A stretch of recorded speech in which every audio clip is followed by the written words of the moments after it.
morning and welcome from not so sunny Barcelona. My name is Raksha Dayanani and I'm the moderator on behalf of HOSCO.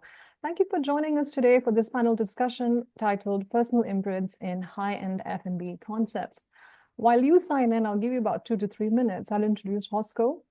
HOSCO is a professional network specially designed for the hospitality industry.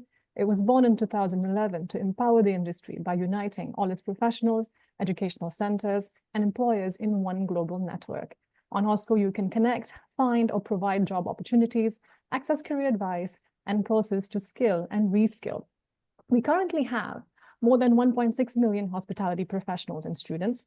We have more than 400 hospitality schools and 1,000+ world-class companies around the globe. So today's session will be about personalization, heritage, and craftsmanship, and how they are shaping the future of high-end F&B, and how boutique brands are setting themselves apart from corporate chains. So you'll have 3 key takeaways. You'll learn the power of personalization in luxury F&B. You'll also learn how to balance authenticity with scalability, and what will define the future of hospitality, especially the luxury sector. So we have 2 experts with us today. Allow me to introduce them. Firstly, Dr. Marc Stierand. He's a full professor of service management at EHL and founding director of the Institute of Business Creativity. He's also a former Michelin-trained chef, so I think you'll really like that. And then he's also advising top business schools and global corporations on innovation, aesthetics, and leadership. And he's been published in top hospitality journals. Marc, would you like to say a few words?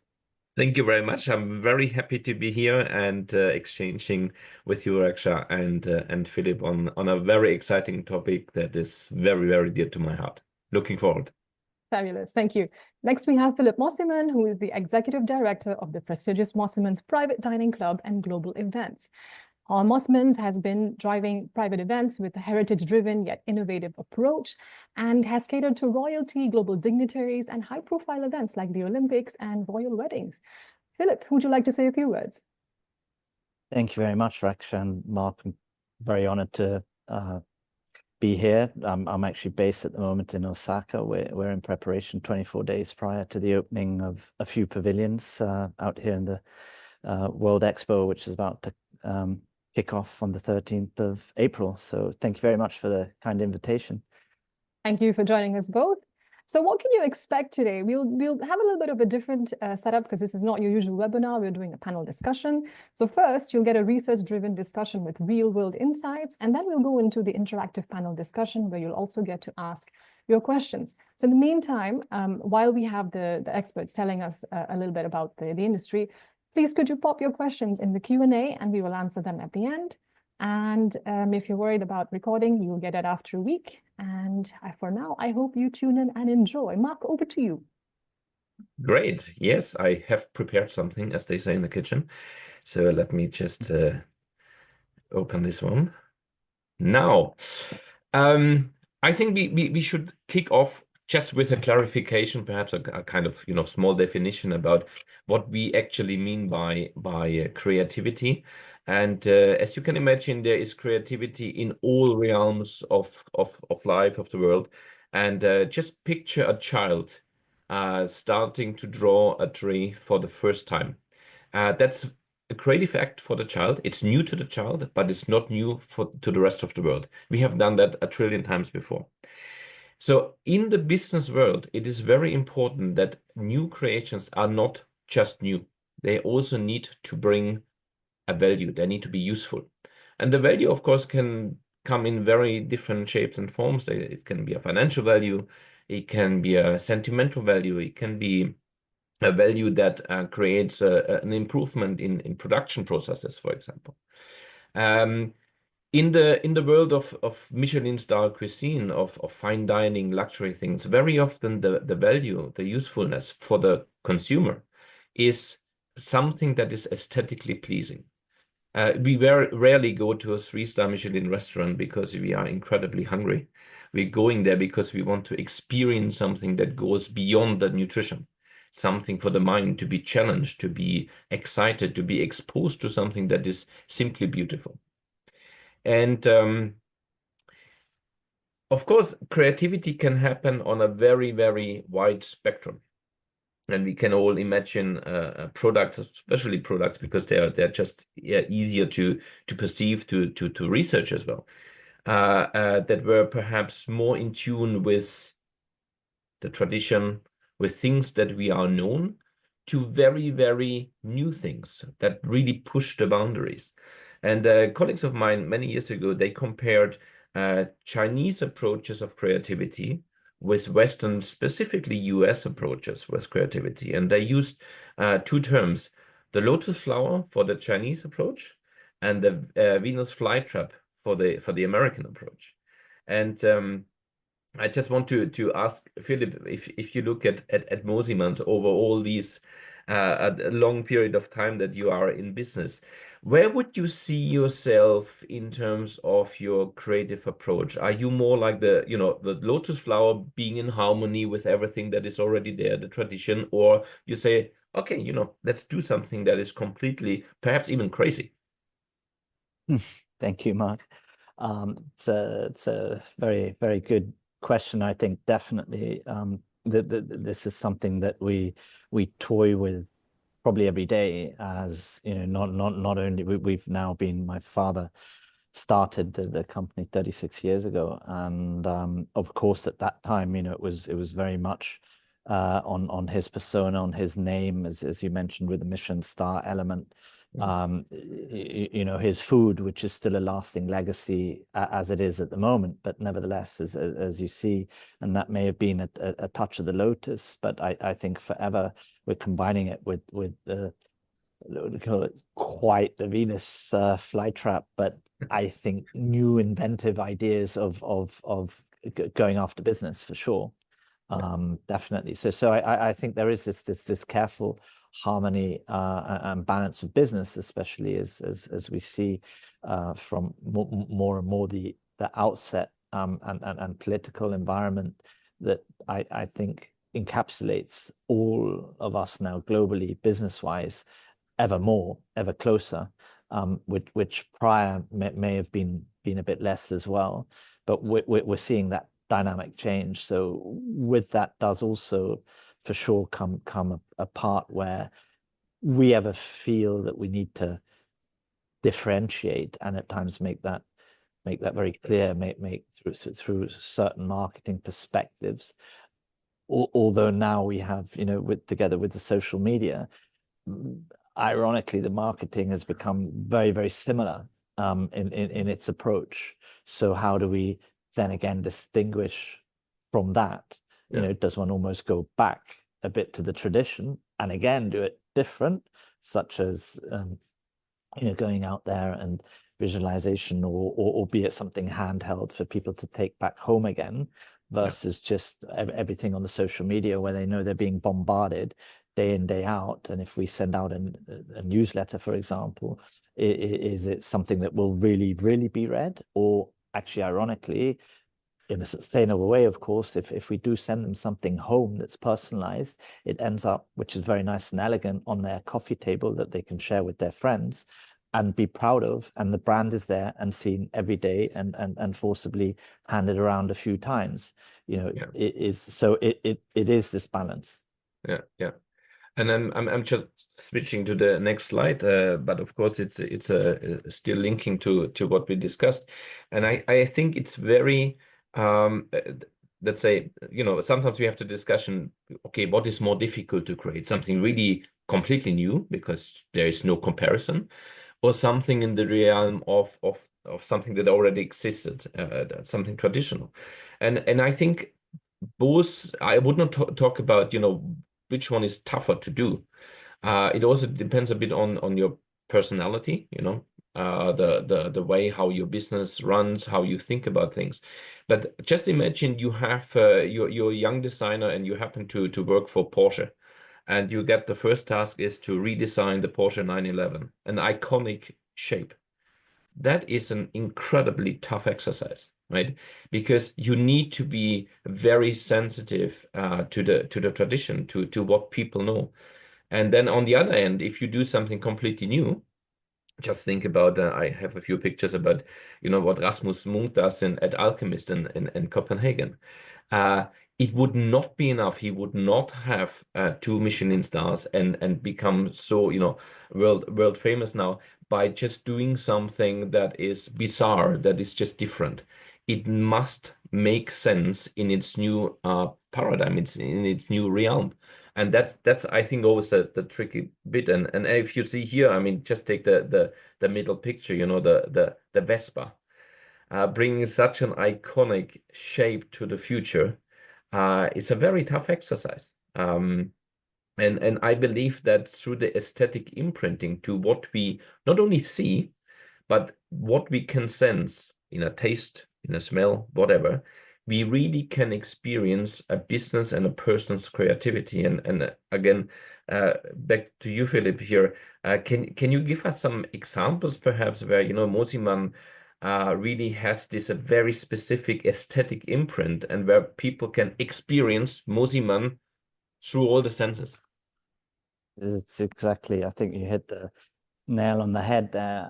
Absolutely, as I was going to mention, the 5 senses for sure. I think be it a good product, even similar like music, can remain timelessly classic. But even if it's modernized, a good song will stay a good song, even though it's adapted and reinvented. My children hear a song, and I was like, oh well, actually that was invented in the 60s. They're quite shocked. You can feel definitely that.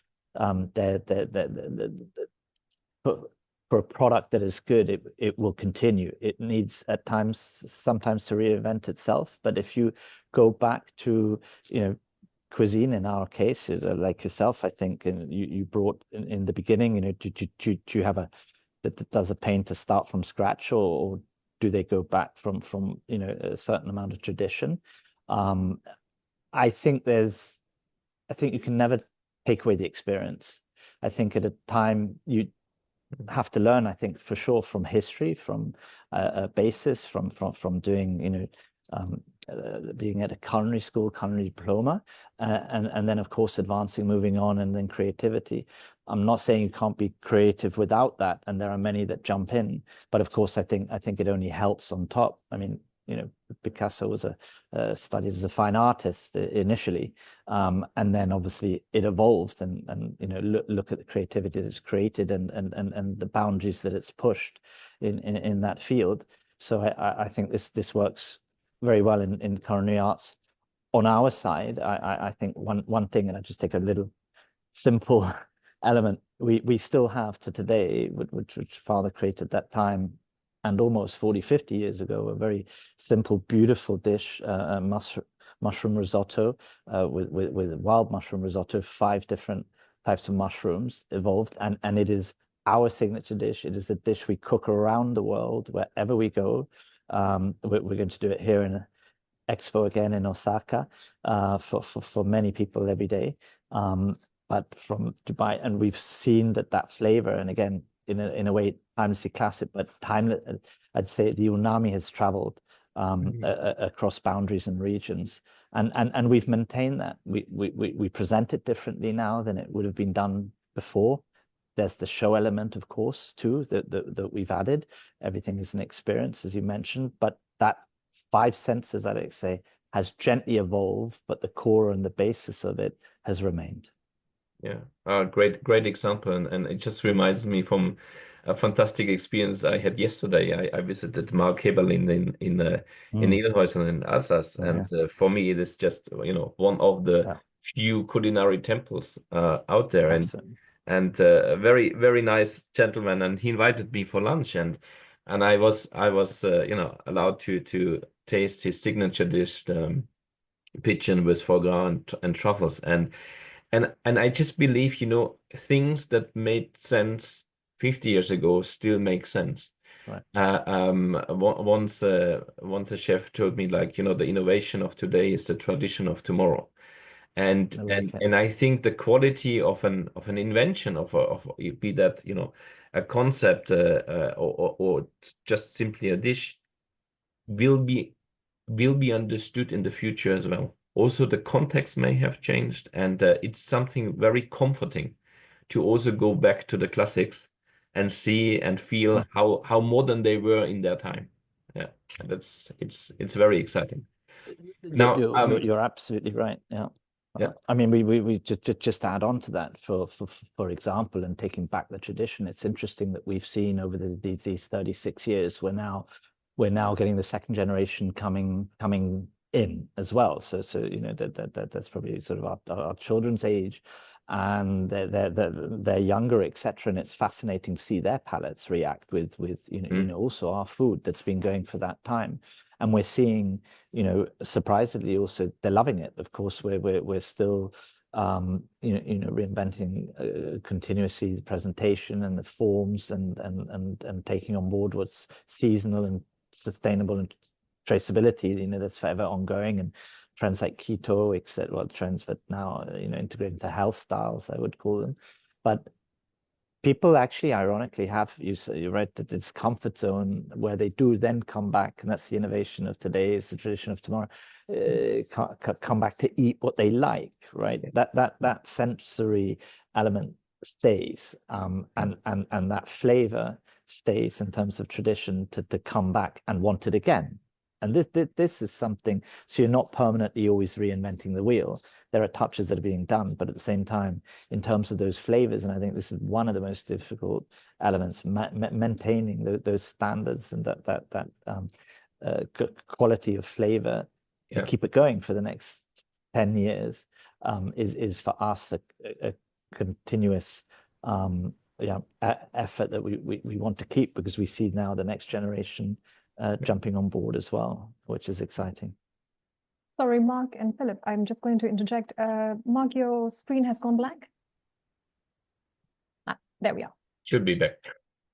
Perfect. Yeah, very good point, Philipp. And I think, you know, in times that we are, you know, experiencing now, that is perceived by many as perhaps very uncertain, unclear, turbulent, whatever label you want to give it.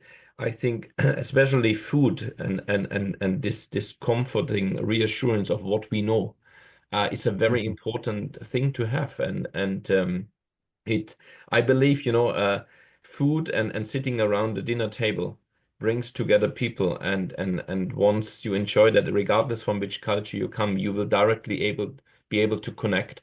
I'm sure when you are in Japan, it's not perhaps not food that you have every day, but you will directly understand what people want to say by giving you this dish, by cooking you this dish, and that's a very powerful message. No, we're very excited. Here is it. I just want to give a few examples also for the audience about some of the research I have done over the last 15 years or so.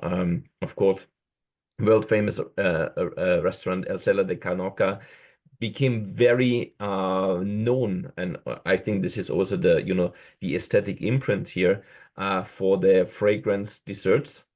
Started off with Donna Karan New York for women as the first example. And when I visited El Cellar de Can Roca, Juan Roca told me the story how this came into being. And literally, you know, being open with one's senses as chefs are, and smelling this new perfume that his wife bought, and he said, "This is fantastic. I love the smell of this perfume." And his brother was listening, and he said, "Okay, you know, it's very floral, it's very feminine. This lends itself very well, perhaps for dessert." And they started doing this research, and became known for their fragrance desserts. Then another example here, and I think, Philipp, this plays very much into your field, heritage and legacy, right? So Chef Giovannini, just around the corner here in Lausanne, spoke to him last year, and of course he took over again one of the world's most famous culinary temples with 3 very famous predecessors. So how do you balance this enormous heritage and legacy and responsibility for that, while you know, slowly, gently innovating for the future? So Philipp, maybe you can say a few words about that. Yeah, thank you. I pay tribute to Philipp as well. I actually interviewed him for my dissertation at EHL as final, was a final project, and it was exactly on that basis actually, because he had taken, it was second and third generation families or establishments that were taking on the name, obviously with ourselves as a sort of, albeit these examples of blueprints, knowing that we were going to, together with my brother, also take over our establishments and see how this works, taking on the name, taking on the quality, and then continuing. Obviously, I mean, at first, and again, it's always said many times, but the guests, or your future guests especially, are they will decide with their feet, right, to come and continue. The easiest method, and again, this sort of almost goes back to tradition, which is ironic, because actually the easiest customer you can have is a customer that comes again and again and again, right? They actually over time become your best friends. It becomes family, especially if you're owner operator and in touch with many of these customers or suppliers even, that you create story and create a relationship with. Then of course you've got to reinvent that product slightly in terms of marketing element size to reach out to the next customer who's coming, as of course the different fields sometimes of business change through to political, economical times. It can it's an ongoing factor. But for us taking this on board, we were very excited. My brother and I had joined back in 2007, so that's now coming to almost 18 years, and we've had to, for sure, we came with ideas as well. We suddenly saw that there was this element of tradition that held very true, that was very well loved, very strong. We have 1,200 members at the Private Dining Club in London. And we could see that if we worked with them and having them so close, that there was more to be done. And this really, I think, led to the growth of the event side, because of what you were saying before with regards to people come back to what they like, and they saw that they could rely on a tradition. They knew that literally we were at times, if required, at the end of the phone. So even though they're members and maybe some high-level CEOs, we talk to them or text them at crazy times in the evening when they have time, and to just discuss their event or wedding coming up for their children. And so that sort of personalization, I think also really makes a difference. I think for sure, as with Girardet, as with Volier and previously Rocha, it really, there's that element and comfort of being able to see the people and knowing, and be it very traditional style of going to see the people, right, who Nowadays it's very difficult as the expansion happens, as the brand travels, as suddenly there's 10, 15, 20 restaurants in a similar name. There is that expectation of personalization. But I think if you find that balance with regards to being able to become synonymous with quality, and having ambassadors who become part of your employees and part of the team, and feel not just ambassadors outside, but family almost close inside, then I think this can reach this next level of growth can be done and sustained. Right. Maybe I have one last slide that covers one aspect that is I believe very practical as well, for integrating in a restaurant concept. Many years ago, I spoke to Chef Adoris, a very kind man and a very smart restaurateur, I believe. And he told me a fascinating story that is just so relevant beyond gastronomy. He said at the time he had in his degustation menu, it was one course, it was a sardine ice cream. And 9 out of 10 customers were not very happy about this dish. That they even complained. And And so he spoke to his wife, restaurant manager, head chef, and so on. And as so often, you know, as professionals, being surrounded with creations and lobster and good food on a daily basis, we maybe sometimes become blind of what their eaters actually want. It's probably in any profession like that, right? And but he always maintained this eye, like, okay, I want my customers to be happy. And they don't seem to be happy. So what's the problem? They were very convinced about the dish and also about the, you know, the place in the menu and so on.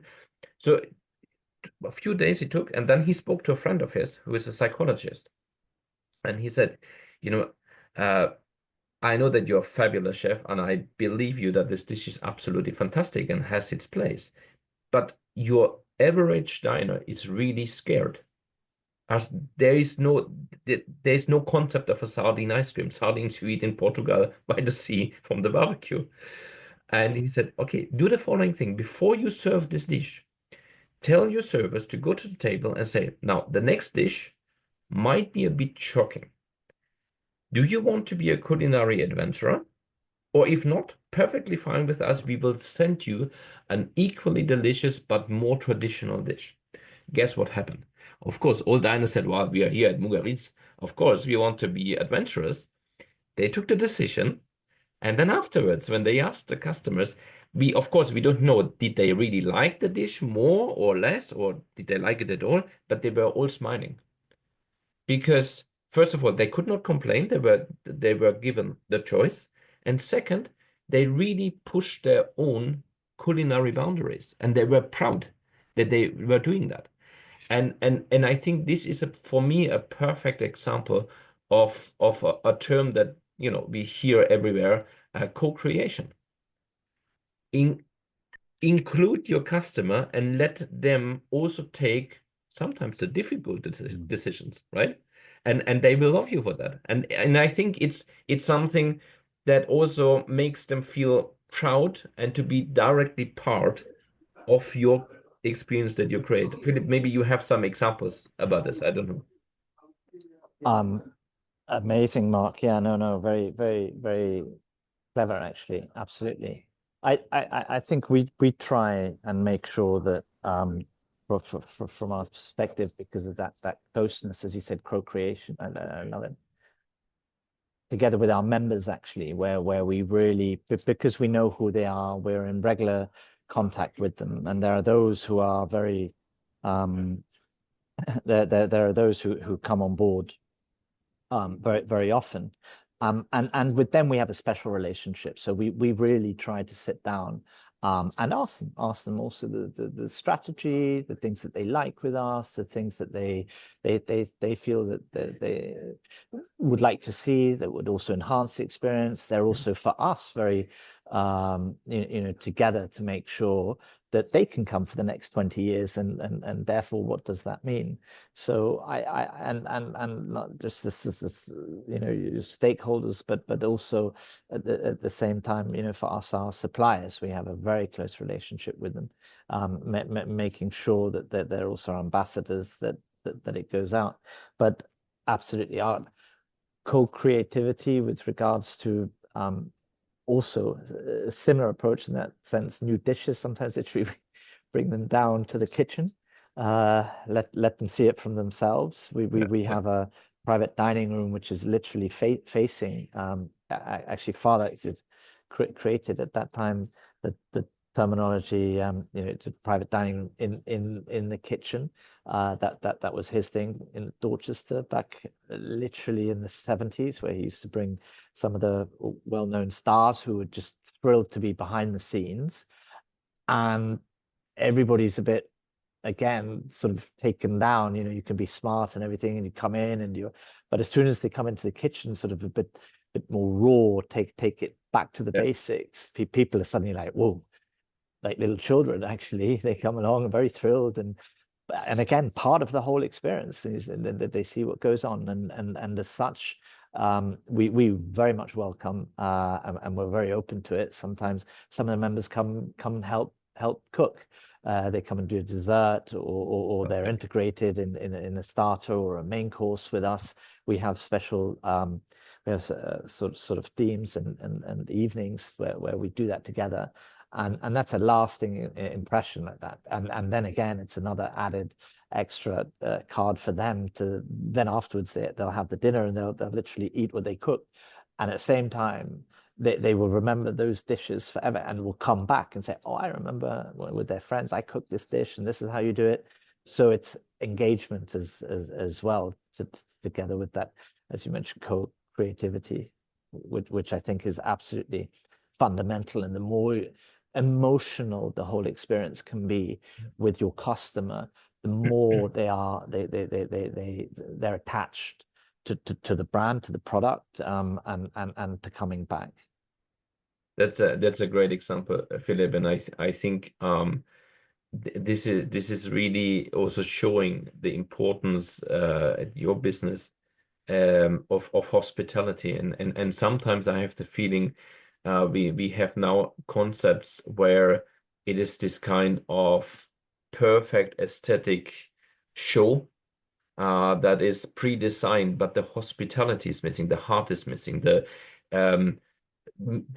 me as a customer getting in there and actually feeling and you know, feeling like I'm a guest. I was invited to this person's home and enjoying it. Yes, on a commercial basis for sure, but still, I think this is something very important and probably also the recipe for long-lasting success, in my view.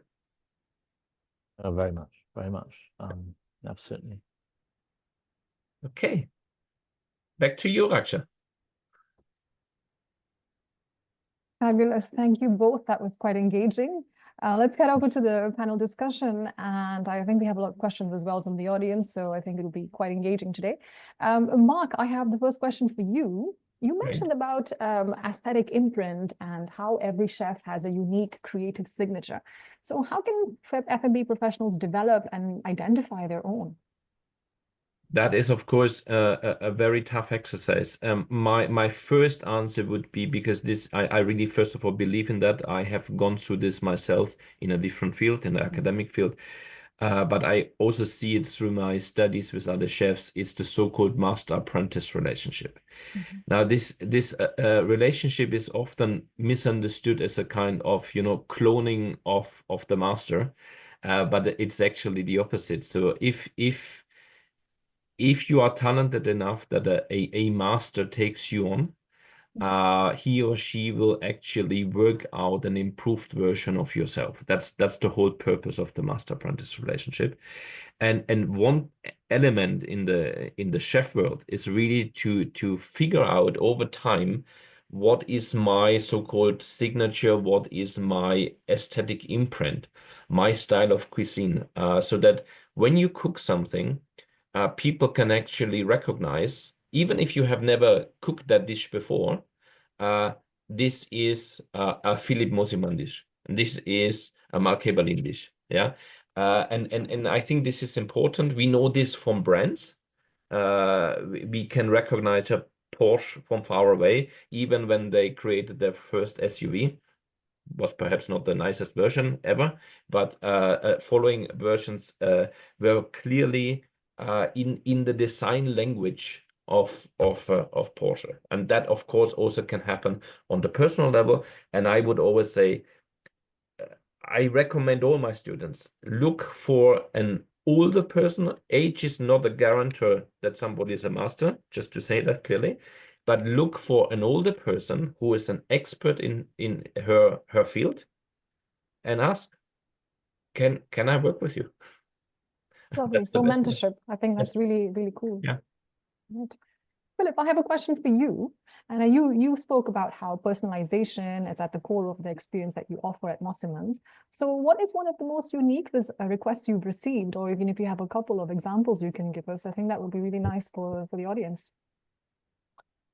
Oh, yes, absolutely. I mean, they're wonderful things from, you know, very much large events that we've catered for, where the personalization can come right down to, I mean, when we catered for the royal wedding at that time for Prince William and Catherine, we personalized literally right down to the T every single product that came on to or was to be integrated into the dish and onto the plate.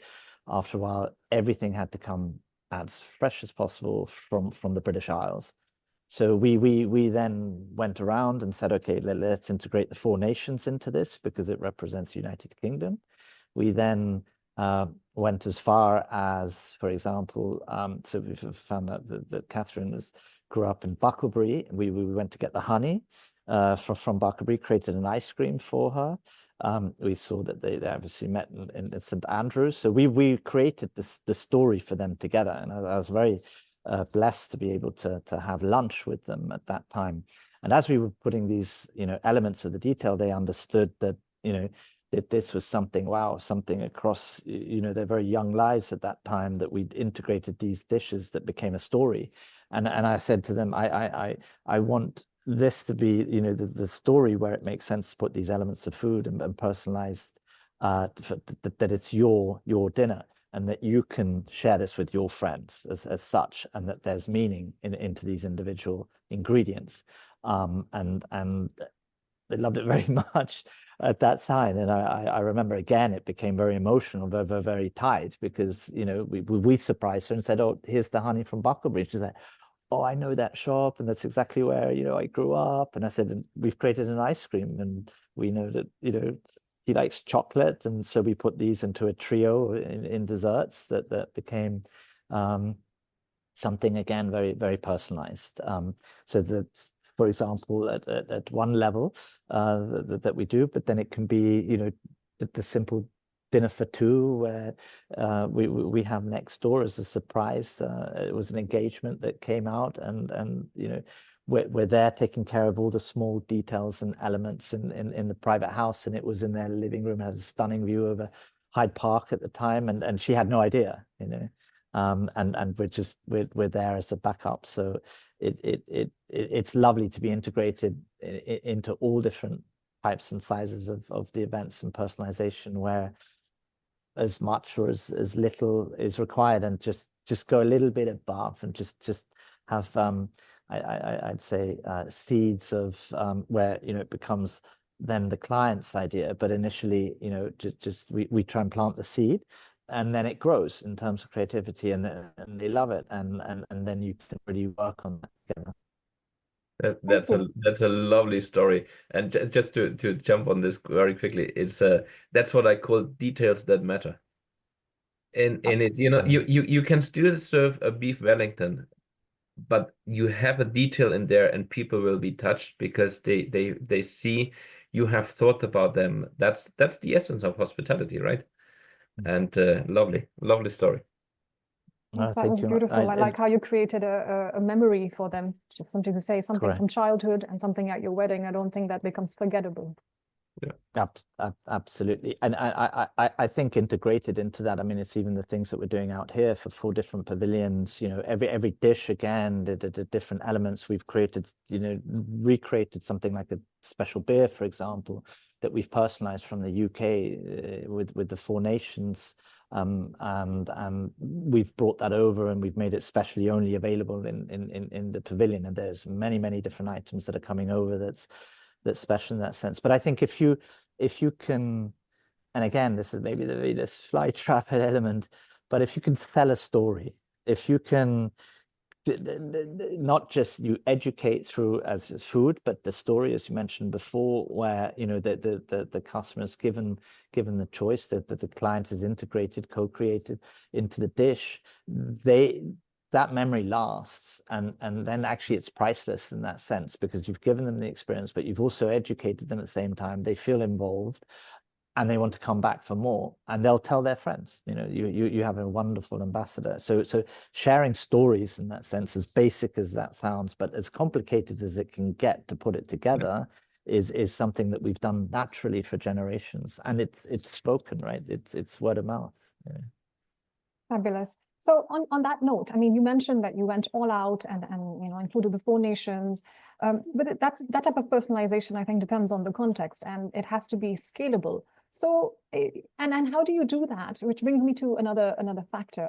You've grown while keeping your exclusivity, your restaurant and your dining experience. And what advice do you have for boutique F&B brands looking to expand while maintaining the exclusivity? So how do you still maintain that Mosimann's identity while still, giving an exclusive but also updated experience? At the end, it's your team.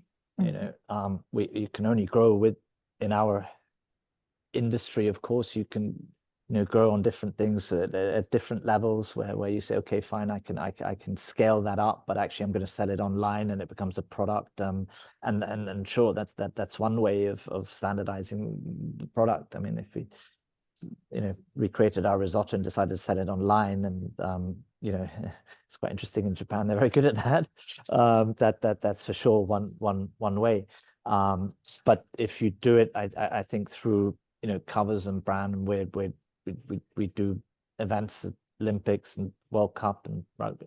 So you're right, we scaled up. I think it really is down to our fantastic management team. We're very blessed to have on board that we see as family, who I think, learning from my father really in that sense, that he has had, we still have some team members who are from his time with us integrated. And of course, they might not always have the same role as initially, but I think that experience and that wealth of knowledge, and maybe the younger generation at times don't necessarily always value or understand or see that, but you for sure see, and not to forget that those guests or visitors or members, clients who are reoccurring and continue, at a certain age, they have very high disposable incomes, and they will come back to what they like and enjoy and trust.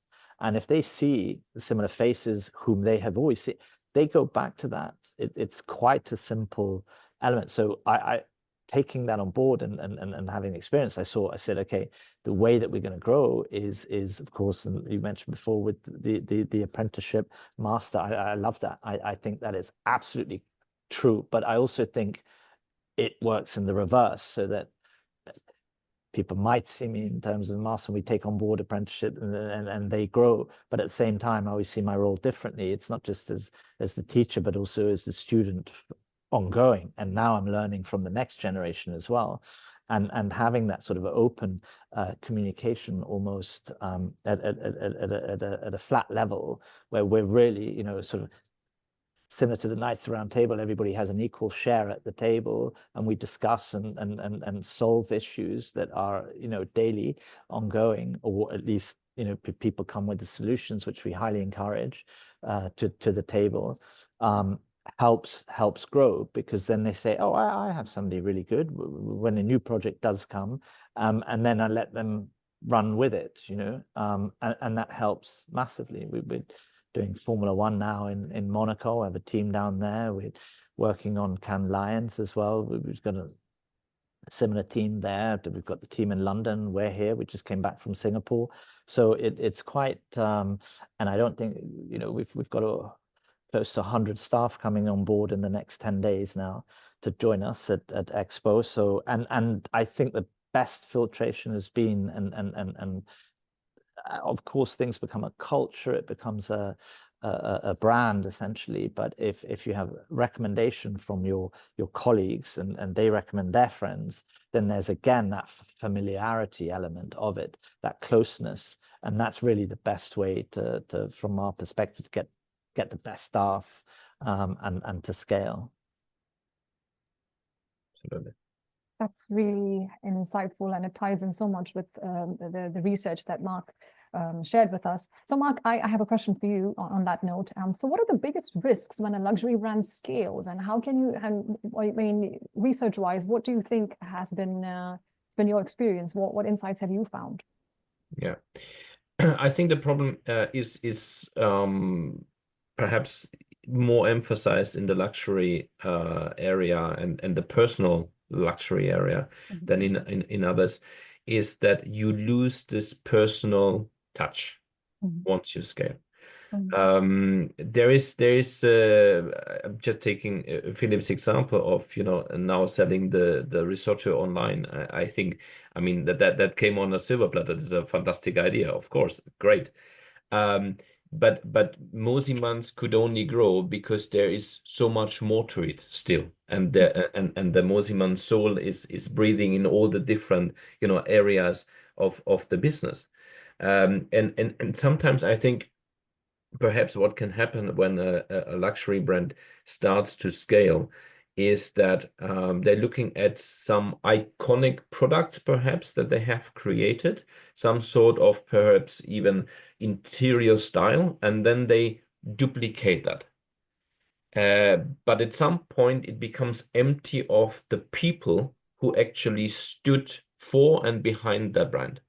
And then it becomes problematic. That is fine if you are, you know, a system gastronomy business and people don't expect a face or a human soul behind it, so to speak. But very often this is like what you said, Philipp, you know, especially people with high disposable income. They go back because they recognize the faces. They know what they get, and the reason why they do this is very simple, is because they know the worth of their time. And they take a risk every single time they go somewhere where they don't know quite what they get.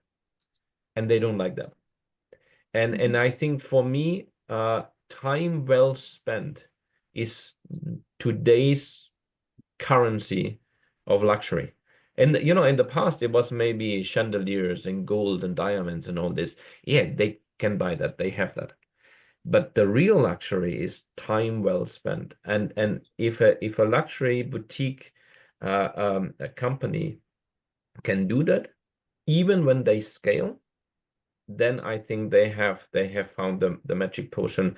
But like with everything in life, it is not that easy, right? I think this is something that you grow into as a business.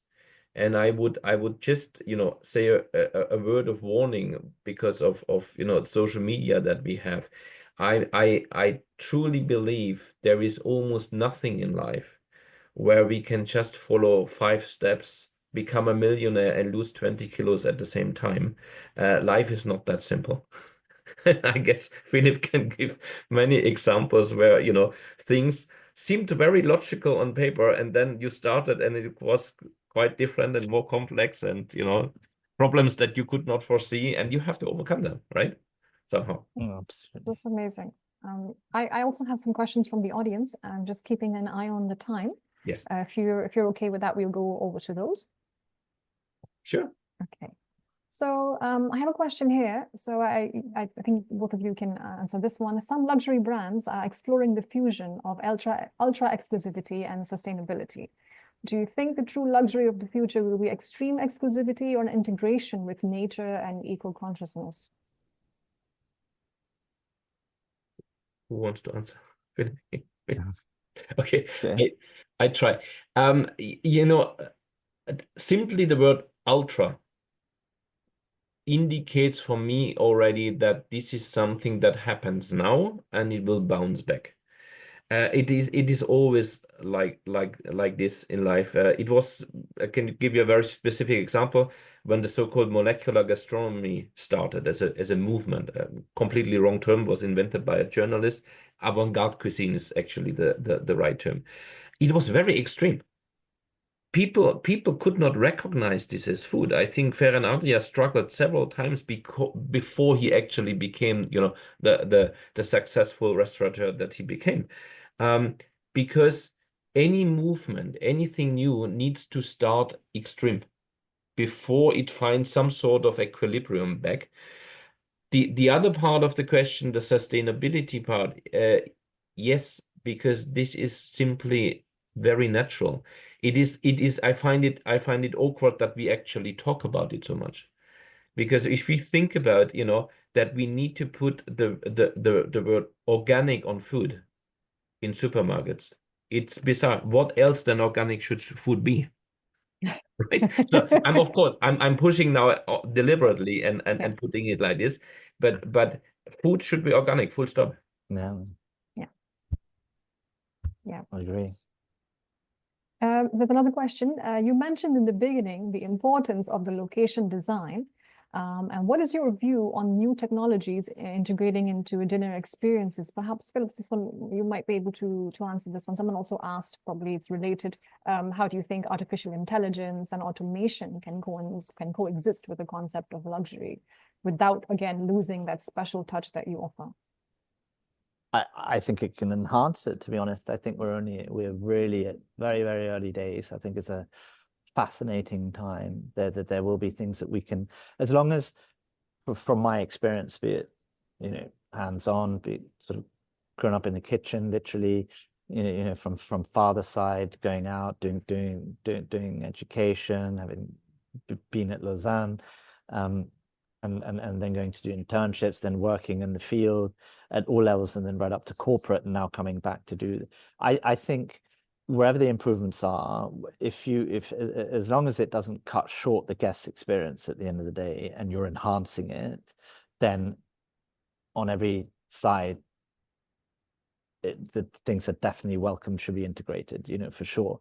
In that sense, I think that you can definitely enhance the design on localization of design for sure, with these factors. So I think as long as you don't cut short the guest experience with all the different new technologies that are coming on board, AI is going to be fascinating, I think.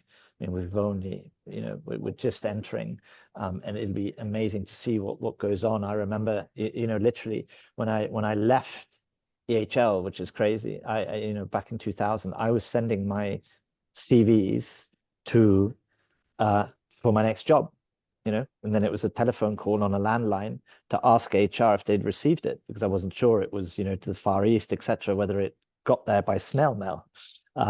I mean, look at us now, you know, and I think we're almost at that early stage where I received my first email as well, you know, just before I left EHL, and we're there at AI as well.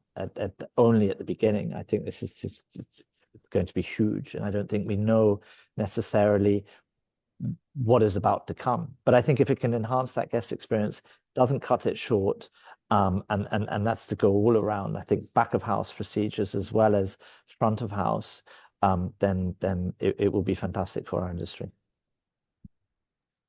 Thank you, Philipp. I have a question for you, Marc. This is quite related to what Philipp said just now. Someone is asking, the luxury clientele is very vibrant and diverse nowadays, and many clients prefer the authentic touch and a homely vibe, contrasting to the modern, exquisite, and unique products of luxury setups.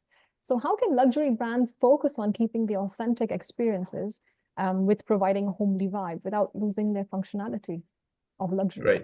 Right. Yeah, that's for sure something that we see now as a very important topic, both for, of course, practice, but also to study. Gen Z has a very wide spectrum in itself of what they look for. I have recently worked with students for a very famous bank house in Switzerland to think about how could their customer experience be rejuvenated for Gen Z with very high disposable income, and it's not an easy undertaking. I would perhaps look at it from a different perspective. I would always say, where does the authenticity, to use this word, come from? It comes from what you provide, and what you provide will attract or not attract certain clientele to come to your place. And sometimes you also go to places that might not be our style, not the style we would, for example, decorate our home, but it's something that excites us for that moment that we want to go there. So I don't think it is something or an approach would work that you say like, okay, how can we make it successful for all, to include all, and also go perhaps after certain kind of current fashions. I think you simply need to be brave enough to give a concept your stamp. And if this is recognized as authentic, as special, I think you will always have your customers coming.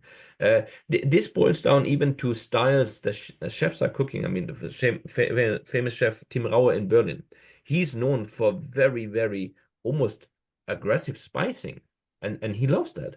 And he himself said in an interview, I don't get 3 stars because of that, but this is me.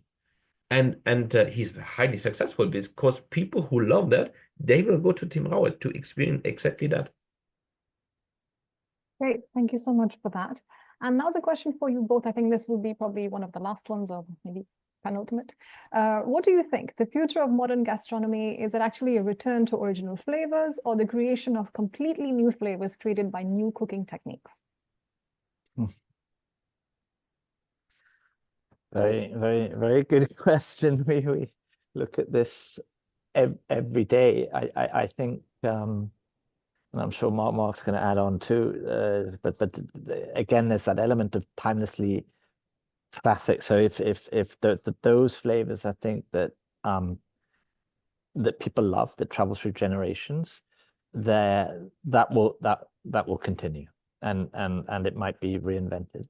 I think the way that we're headed, and I think this is starting to incorporate, like Marc said absolutely before, he said we shouldn't, I mean, it's crazy, we shouldn't even be telling people or thinking organic, but unfortunately the way that, you know, certain society and food manufacturers, etc., it's going, I think we do have to be very strict on legally what is being done out there. There's transformational things. I mean, we have to ask ourselves very, very briefly the question that now, you know, if you compare the amount of dietaries that we have, for example, in the West and the UK, where we're doing, we are close to 25% dietaries in a banquet for 200 to 300. 30 years ago, maybe 2, literally. I mean, somewhere along the line, something has to change. And I think the element of that food is medicine, and incorporate that style for the future, and say, I think we have to be very strict, and really look at what, you know, the whole intern, the feeding our gut, things like that, I do think will push the way that we are going to eat ever more. I think there'll also be the other extreme, of course, and trying out that will never finish with regards to continuing in molecular gastronomy, etc. There will continue to be different trends. But I think the ones that people will come back to that hold weight will focus actually more and more actually on your health style, and encompassing and incorporating those trends. Absolutely, absolutely, in line with how I think about this as well. So, you know, if you take the very, to use that word that because you used it before, ultra creative cuisine, that is the Formula One of cooking. You know, you don't sit in a Formula One car every day and go shopping to your supermarket. That's an exception. And then you have this big middle part of the classic, slightly reinvented with, you know, the details that matter, that Philipp said, because this is comforting. This is what people want, and it has proven to work, right? It's also incredibly cultural. This is what we should never forget. That's why I always say, like, guys, go out and eat in restaurant. That is not only about nourishing, it's not only about having a good time, it's culture, right? And especially if you think about in the Western societies, you know, the food that developed next to the wine that grows in the area, this is just an amazing thing, and that will always exist.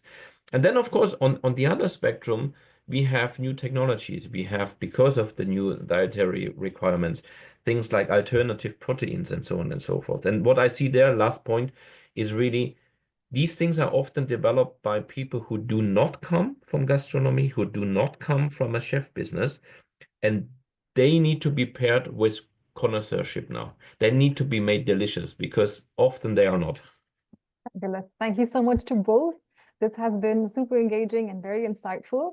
I would like to thank you for everything that you shared today and your time, and the audience for attending. And if you really like this, I think you will like more about EHL. To learn, you can log on to www.ehl.edu, and do log in next time for our panel discussions and webinars by keeping an eye on Hosco's LinkedIn page. For now, thank you for joining us wherever you are, and I wish you a lovely rest of the day. Thank you. Thank you. Thank you. Bye-bye. Have a lovely evening. Right. Thank you. Right. Bye. Bye. Bye.